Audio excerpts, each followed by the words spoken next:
নমস্কার। আজকের suspense story চ্যানেলে আপনাদের সকলকে স্বাগত। আমাদের চ্যানেলটিকে এখনো যারা সাবস্ক্রাইব করেননি তারা সাবস্ক্রাইব করে আমাদের সঙ্গে থাকবেন। আজকের সাসপেন্স স্টোরি চ্যানেলের আজকের গল্প আদিম আতঙ্ক, লেখক অদৃশ বর্ধন। গাড়ি রাখার ছোট্ট জায়গায় গাড়ি ভিড়িয়ে দিল মাধবী। পরি বললে, ফুটফুটে বাড়ি তো। মন্দ বলেনি পরি, শুধু ফুটফুটে নয়, টুকটুকেও বলা যায় ছোট্ট এই বাড়িটাকে। নিজের বাড়ি বলতে তো এতদিন কিছুই নিজের ছিল না মাধবীর। এই তার প্রথম নিজস্ব বাড়ি। এ বাড়ির দিকে তাকালেই মনটা শান্ত হয়ে যায়। এখনো তাই হচ্ছে। এতক্ষণ ভুগছিল চাপা টেনশনে, এখন রিল্যাক্সড। আশপাশের অদ্ভুত পরিবেশ মুহূর্তের জন্য মুছে গেল মন থেকে। বললে, একতলার অর্ধেক আমার অফিস আর ওয়েটিং রুম, বাকি অর্ধেক ব্যাংকের দখলে। তাহলেও সুন্দর বাড়ি। দেখলে মনে হয় শুধু চেহারায় নয়, চরিত্রেও এই বাড়ির আর 5টা বাড়ির থেকে আলাদা। তাই নয় কি? ঠিকই তো। এতক্ষণ কথা হচ্ছিল গাড়ির মধ্যে বসে। এবার নেমে আসে বাগানের রাস্তায়। পরন্ত রোদ হিমেল হাওয়াকে যেন আয় আয় করে ডেকে আনছে। কনকনে শৈত্য বেশ টের পাওয়া যায়। মাধবীর গায়ে ফুল হাতা সবুজ সোয়েটার, পায়ের গোড়ালি পর্যন্ত জিন্স ট্রাউজার। তা সত্ত্বেও হাড় শুদ্ধ যেন কেঁপে উঠছে। এ সময় অবশ্য এখানকার আবহাওয়ার এই খেলাই চলে। দিনে মোলায়েম ভাব, রাতে হাড় কাঁপানো ঠান্ডা। একটানা অনেকক্ষণ ড্রাইভিং হয়েছে। আড়ষ্ট হয়ে গেছে মাসল। আর মোড়া ভাঙে মাধবী। মাসল খিঁচে ধরা তাতে যদি কমে। তারপর ঠেলে বন্ধ করে দেয় গাড়ির দরজা। খটাং আওয়াজটার প্রতিধ্বনি ফিরে আসে ওপরের পাহাড় থেকে, গড়িয়ে নেমে যায় নিচের শহরে। গোধূলির নিথরতায় জায়গায় সামান্য শিহরণ, একটিমাত্র শব্দের শিহরণ। ডাক্তার মাধবী লাহার কানের মধ্যে দিয়ে সেই শব্দ বিচিত্র এক বৈদ্যুতিক তরঙ্গ সৃষ্টি করে মগজের মধ্যে। গোটা মগজটা থমথমে করে ওঠে সেই আশ্চর্য ইলেকট্রিক সিগন্যালে। একটিমাত্র শব্দ, মস্ত এক সংকেত। থ হয়ে দাঁড়িয়ে থাকে মাধবী। মনে পড়ে যায় ফ্রেড হয়েলের লেখা বিখ্যাত সেই কল্পবিজ্ঞান উপন্যাসের সংলাপটা। এই সংলাপ মানুষের নয়, এক ইন্টেলিজেন্ট কালো মেঘপুঞ্জের। আক্রমণ হেনেছিল সৌরজগতে, ধ্বংস করে এনেছিল পৃথিবীকে। কিন্তু ভালো লেগেছিল বিটোফেনের বি ফ্ল্যাট মেজর সোনাটা।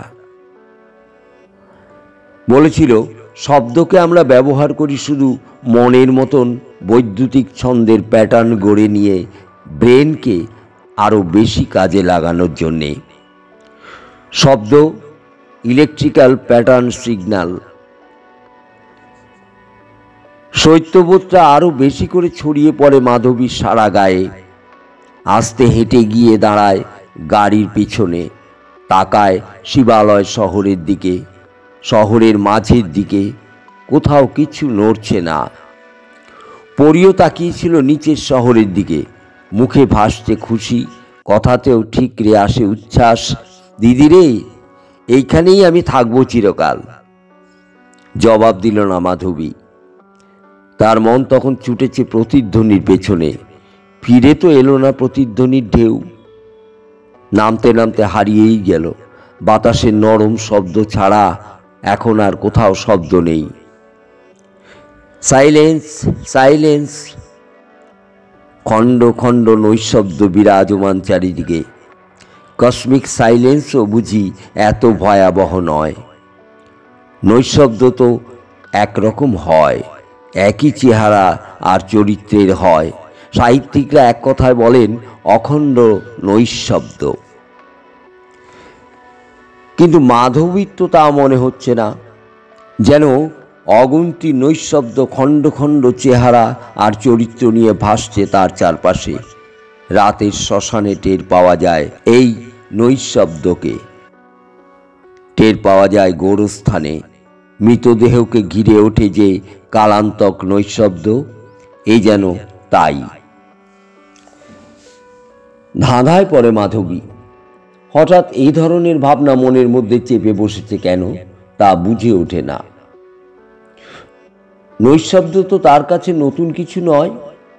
শব্দের উৎপাত অসহ্য লাগে তার কাছে বরাবরই। কিন্তু কখনো তো এমনভাবে ভাবেনি যে নৈশব্দেরও অনেক চেহারা, অনেক চরিত্র থাকতে পারে। এই মুহূর্তে টুটি টিপে ধরা বিশেষ এক নৈশব্দটাকেই বা শ্মশান অথবা গোরস্থানের নৈশব্দ বলে মনে হচ্ছে কেন? এই পাহাড়ি অঞ্চলে গরমকালের রাতের নৈশব্দ সে উপভোগ করেছে মন প্রাণ দিয়ে। সে বড় মিঠে নৈশব্দ, যদিও তার নিরেট নৈশব্দ নয় মোটেই। ঝাঁকে ঝাঁকে পোকাদের উৎপাত চলে জানালার বন্ধ শার্সির ওপর। বাইরের বাগানে সমানে গান গেয়ে যায় ঝিঝি পোকা। নিশাচর পাখি মাঝে মাঝে ডানা ঝাপটায়। হাওয়ায় মাঝে মাঝে অদ্ভুত আলোড়ন। সব আওয়াজ মিলেমিশে গিয়ে ক্ষীণ হতে ক্ষীণতর হয়ে যখন তার কর্ণকুহরে প্রবেশ করে, তখন তা নিছক নৈশব্দ না হলেও শব্দের জগতে তার ঠাঁই নেই। এছাড়াও শহরের নিদ্রা যখন গাঢ় হয়, তখন জাগ্রত হয় আর এক রকম নৈশব্দ। গোটা শহরটা ঘুমিয়ে থেকেও যেন জেগে থাকে। নৈশব্দ বলতে থাকে, দেখো দেখো ঘুমন্ত নগরীকে তুমি টের পাচ্ছ মনের কান দিয়ে। এই নৈশব্দকেও ভালোবেসেছে মাধবী। অতীন্দ্রিয় অনুভূতি দিয়ে উপলব্ধি করেছে নিশীথ নগরীর নীরব সংলাপ। কিন্তু এইমাত্র যে নৈশব্দ কড়া আলো দাঁতের কামড় মেরে বসে গেল তার অনুপরমাণুতে, এই রকম নৈশব্দ তো কখনো শোনেনি মাধবী। শীতের রাতের হাড় হিম করা নৈশব্দের চেয়েও কামড় অনেক বেশি ভেতরে প্রবেশ করছে, শুধু একটাই কারণে। অতলান্তই শুধু নয়, এর অতলে রয়েছে আতঙ্ক, অজানা আতঙ্ক। মুখ বুজে ঘাপটি মেরে রয়েছে তার নৈশব্দের মধ্যে। সুযোগ পেলেই মাথা তুলবে, নৈশব্দকে খান খান করে ছাড়বে। আর ঠিক এই কারণেই নার্ভাস হয়ে যায় মাধবী। ভয় ভয় ভাবটা প্রকটতর হয়ে ওঠে। অবাং মানসগোচর ভয় সহস্র প্যাঁচ মেরে ঘিরে ধরে ওর তনুমনকে। যেন এক দানবিক অট্টহাসির পৈশাচিক অট্টরোল ফেটে পড়ার আগে শক্তি সঞ্চয় করে চলেছে নৈশব্দ নিতলের অন্ধকূপে। গলা ফাটিয়ে চেঁচাবে মাধবী, সে সাহসও হচ্ছে না। প্রতিবেশীরা যদি দলে দলে বেরিয়ে আসে, ওর নার্ভাসনেস দেখে অনুকম্পার চোখে তাকায়। সে যে ডাক্তার, ভয় পাওয়া তো তাকে সাজে না। বিমুগ্ধ নয়নে পাহাড়ি গাঁয়ের দিকে চেয়ে থেকে বললে পড়ি, এমন সুন্দর জায়গা ছেড়ে আমি কিন্তু যাচ্ছি না কোথাও। শান্তি, শুধুই শান্তি। শান্তি? হ্যাঁ, তা রয়েছে বটে। উপদ্রবের ছায়াও দেখা যাচ্ছে না। তবে কেন অনাহুতদের অস্তিত্ব টের পেয়ে এমন সিটিয়ে যাচ্ছে মাধবী? ষষ্ঠ ইন্দ্রিয়, অতীন্দ্রিয়, অতি অনুভূতি বোধ, পাঁচটা ইন্দ্রিয়ের বাইরে বিরাট জগৎ ওত পেতে থাকে অহোরাত্র। জীবজন্তুরা টের পায়, মানুষ সব সময় টের পায় না। মাধবীর মনের মধ্যে সেই শক্তির অকস্মাৎ উদয় ঘটছে কেন? বোগাস। ছায়া দেখে চমকে উঠছে মাধবী। All nonsense. গাড়ির পেছনকার ট্রাঙ্ক খোলে মাধবী, তুলে আনে পরীর একটা বড় সুটকেস, তারপর আর একটা। দ্বিতীয় সুটকেসটা ধরে নামিয়ে নেয় পরী, হাত বাড়ায় ট্রাঙ্কের মধ্যে বইয়ের ব্যাগটার দিকে। বেশি বোঝা নিসনি, বারে বারে নিয়ে যাবি। বইয়ের ব্যাগ আর সুটকেস নিয়ে লন পেরিয়ে চলে আসে দুজনে পাথর দিয়ে বাঁধানো পথে। পথের শেষে গাড়ি বারান্দা, ছায়া জমছে সেখানেও, যেন ছায়ার ফুল ফুটেছে, একে একে পাপড়ি মেলে ধরছে। সামনের দরজা খুলে ধরল মাধবী, পা ফেলল ভেতরে, হাঁক দিল, বাসন্তী। জবাব নেই। বাসন্তী, আমরা এসে গেছি। আওয়াজ মিলিয়ে গেল বাড়ির মধ্যেই। ভেতরের নৈশব্দ টুক করে গিলে নিল চড়া গলার ডাককে। হলঘরের শেষ প্রান্তে জ্বলছে একটা আলো, বাড়ির আর কোথাও কোনো আলো জ্বলছে না। আলোটা জ্বলছে রান্নাঘরে। দরজাটা 2 হাত করে খোলা। হাতের সুটকেস মেঝেতে নামিয়ে রাখল মাধবী, সুইচ টিপে জ্বালল হলঘরের আলো, ডাকল, বাসন্তী। বাসন্তী কে দিদি? হাতের বই, ব্যাগ আর সুটকেস মেঝেতে নামিয়ে রাখতে রাখতে বললে পরী, বলতে পারিস আমার হাউসকিপার, জুতো সেলাই থেকে চণ্ডীপাঠ সবই করে। ও তো জানে এখন আমরা আসব, সাড়া দিচ্ছে না কেন? হয়তো রাতের রান্না নিয়ে মশগুল। কানে কালা বোধ হয়। আরে না, এখানেই থাকে। হ্যাঁ, গ্যারেজের উপরে মেজানিন ফ্লোরে। কথা বলতে বলতে গাড়ির চাবি আর মানি ব্যাগ ড্রয়ারের মধ্যে রেখে দেয় মাধবী। আয়না লাগানো দেওয়ালে সাঁটানো ছোট্ট বাহারি টেবিলের ড্রয়ার, পেতলের ফ্রেম দিয়ে বাঁধানো আয়না। মুখেই ভালো লাগে পরীর। খুব বড় লোক তো তুমি, এমন সুন্দর আয়না, 24 ঘন্টা কাজের লোক। হাসে মাধবী, তোর মাথা। বাসন্তীর জন্য খরচ তো করতেই হবে, রুগী দেখব না হাঁড়ি ঠেলব। বাসন্তী বোধ হয় ওর ঘরে রয়েছে, চলো যাই। তাহলে রান্নাঘরে আলো জ্বলবে কেন? আগে চল রান্নাঘরে। হলঘর পেরোতে থাকে মাধবী, পেছনে পরী। এসে গেছে রান্নাঘর, বেশ বড়, সিলিং বেশ উঁচুতে। ঘরের মাঝখানে রান্নার জন্য বড় টেবিল, 4টে ইলেকট্রিক বার্নার রয়েছে সেখানে, একটা গ্রিল, খানিকটা জায়গা কুটনো কাটা আর ময়দা রাখার জন্য। মাথার ওপর থেকে ঝুলছে চকচকে স্টেনলেস স্টিলের ইউটিলিটি র্যাক। হাতা, চামচে, খুন্তি, মাটি, থালা সবই লাগানো রয়েছে সেখানে, হাত বাড়ালেই হাতে পাওয়া যায়। টেবিল কাউন্টারের ওপর সেরামিক টালি দিয়ে বাঁধানো। নিচের ক্যাবিনেটগুলো কালচে পালিশের কাঠ দিয়ে তৈরি। ঘরের শেষ প্রান্তে রয়েছে একজোড়া ওয়াটার বেসিন, একজোড়া গ্যাস উনুন, একটা মাইক্রোওয়েভ উনুন আর একটা রেফ্রিজারেটর। ঘরে ঢুকেই বাঁয়ে মন নিয়েছিল মাধবী। এগিয়ে গেছিল দেয়ালের গায়ে লাগানো ছোট্ট লেগবার টেবিলটার দিকে। এই টেবিলে বসেই খাবারের মেনু বানায় বাসন্তী, বাজারের ফর্দ তৈরি করে, হিসেব লেখে। বাইরে কোথাও গেলে এইখানেই চিরকুট লিখে রেখে যায়, যাতে বাড়ি ফিরে মাধবী পড়ে নেয়। কিন্তু সেরকম চিরকুট নেই টেবিলে। ঘুরে দাঁড়াতে যাচ্ছে মাধবী, এমন সময় কানে ভেসে এলো পরীর অস্ফুট চিৎকার। জোরে নিঃশ্বাস নিয়েই থেমে গেল হঠাৎ। পরী মাঝের রান্নার টেবিল ঘুরে এগিয়ে গেছিল ভেতর দিকে, টেবিলের শেষের দিকে। সে এখন দাঁড়িয়ে আছে রেফ্রিজারেটরের পাশে। চোখ দুটো ঠেলে বেরিয়ে আসতে চাইছে কোটর থেকে, চেয়ে আছে মেঝের দিকে। বিস্ফারিত চাহনি নিবদ্ধ রয়েছে জোড়া বেসিনের মাঝে, তলার মেঝেতে।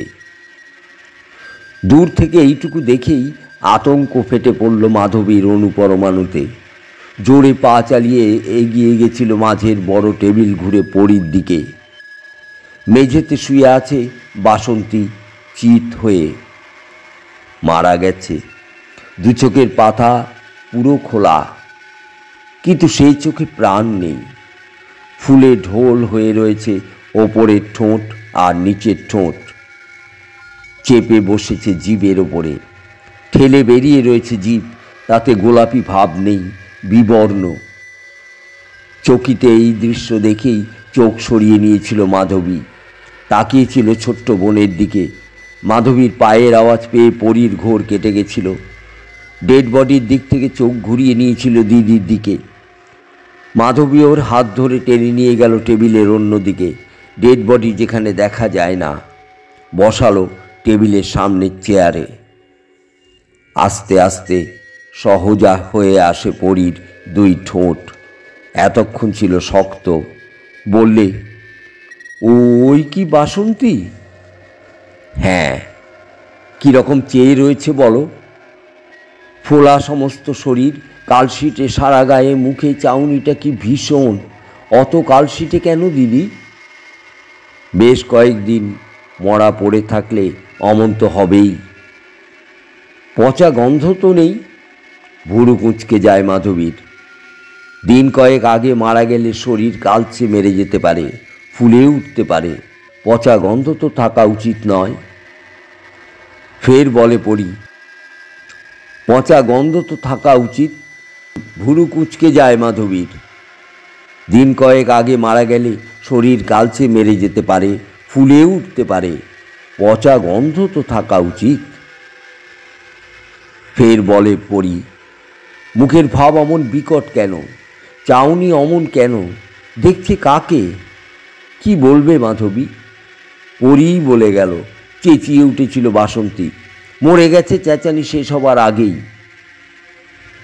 না, এরকম মরা মাধবী লাহা কখনো দেখেনি। পাশে হাঁটু গেড়ে বসে এক দৃষ্টে চেয়েছিল মাধবী। চেনা মানুষের ডেড বডি এত বিকৃত হলে মনের মধ্যে কষ্ট তো জাগবেই। গোটা মুখখানা ফুলে গেছে, ফুলে উঠেছে শরীরটাও। বাসি মরা ফুলে ওঠে ঠিকই, কিন্তু সেই ফোলা আর এই ফোলা আকাশ পাতাল তফাৎ। তার চেয়েও বড় কথা, বাসি মরার পাশে বসলে নাকে দুর্গন্ধ ভেসে আসবেই। বাসন্তীর মরা থেকে কোনো বাজে গন্ধ বেরোচ্ছে না। আরও খুঁটিয়ে দেখতে গিয়ে মাধবী দেখল, কালচে আর ফেটে ফেটে যাওয়া চামড়ার এহেন অবস্থা তো টিস্যু পচন থেকে হয়নি। পচন যদি শুরু হয়ে থাকে তাহলে তার জের এখনও চলা উচিত। অথচ এত ঠাহর করেও সেরকম কোনো লক্ষণ মাধবীর চোখে ধরা পড়ছে না।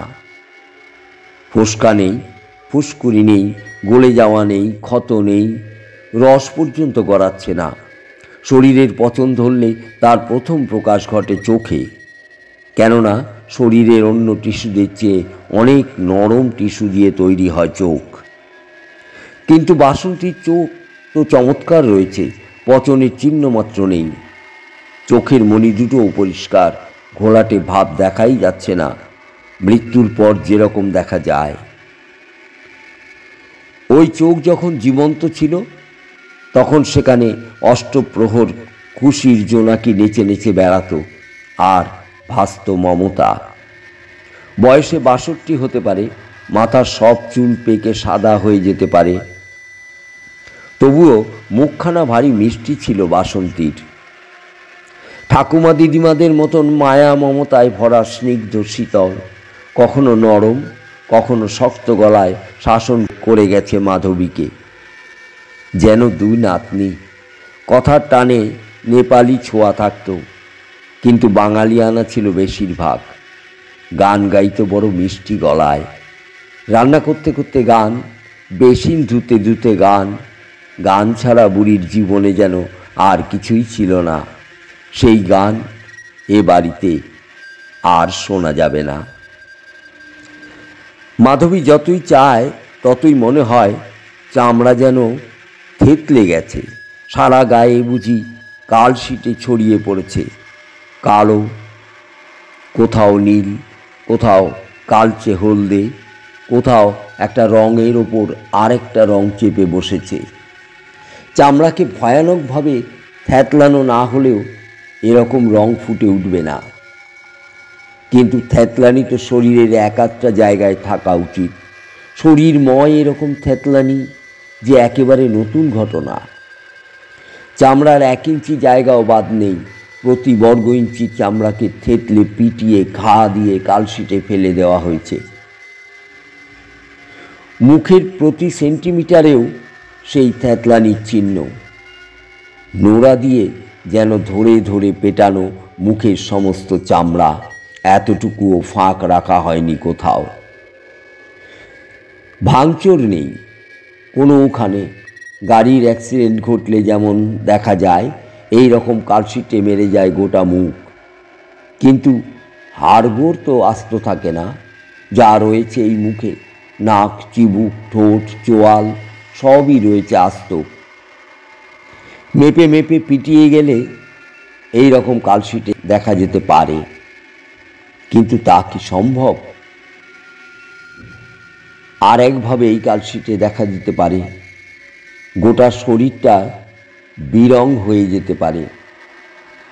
চাপটা যদি আসে শরীরের ভেতর থেকে, চামড়ার ঠিক নিচেই যে টিস্যু রয়েছে সেই টিস্যু ফুলে উঠলে চামড়ার রং এইভাবে পাল্টে যেতে পারে। কিন্তু আপাদমস্তক এই রকম নিখুঁত থ্যাতলানি। আর কালশিটের ভাবকে ফুটিয়ে তুলতে হলে ফোলানিটা হওয়া উচিত আচমকা, ভয়ানক বেগে। অবিশ্বাস্য জোরে যদি না হয়, চামড়ার সেরকম চাপ পড়বে না। কালশিটে আর থ্যাতলানি জাগানোর মতন চাপ সৃষ্টি হবে না।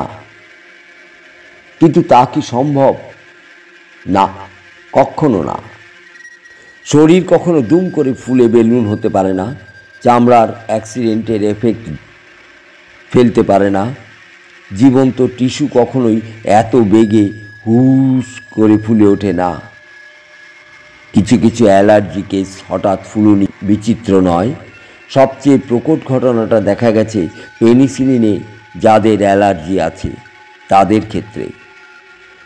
কিন্তু এমন কোনো কারণের সন্ধান আজও পায়নি মাধবী যা মানুষের শরীরকে ধাঁ করে ফুলিয়ে তুলতে পারে।